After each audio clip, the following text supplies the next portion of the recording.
Bismillahirrahmanirrahim. Assalamualaikum warahmatullahi wabarakatuh. Alhamdulillah, assalatu wassalamu ala rasulillah, amma ba'd. Allahu akbar, Allahu akbar, walillahil hamd. Alhamdulillah jamaah semuanya yang dirahmati Allah Subhanahu wa taala. Kita telah disampaikan kembali oleh Allah Subhanahu wa taala untuk bertemu di Idul Adha tahun 1442 Hijriah tahun ini.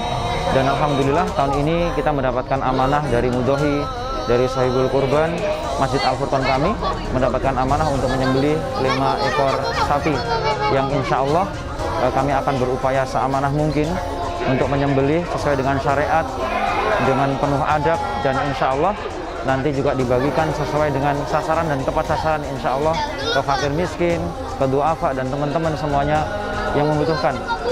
Tak lupa kami ucapkan syukran jazakumullah khair kepada para mudhohi, para sahibul kurban yang telah mengamanahkan hewan kurbannya kepada kami.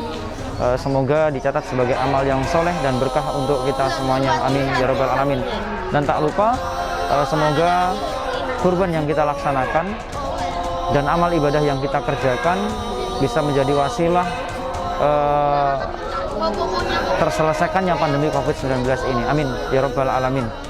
Demikian, wassalamualaikum warahmatullahi wabarakatuh.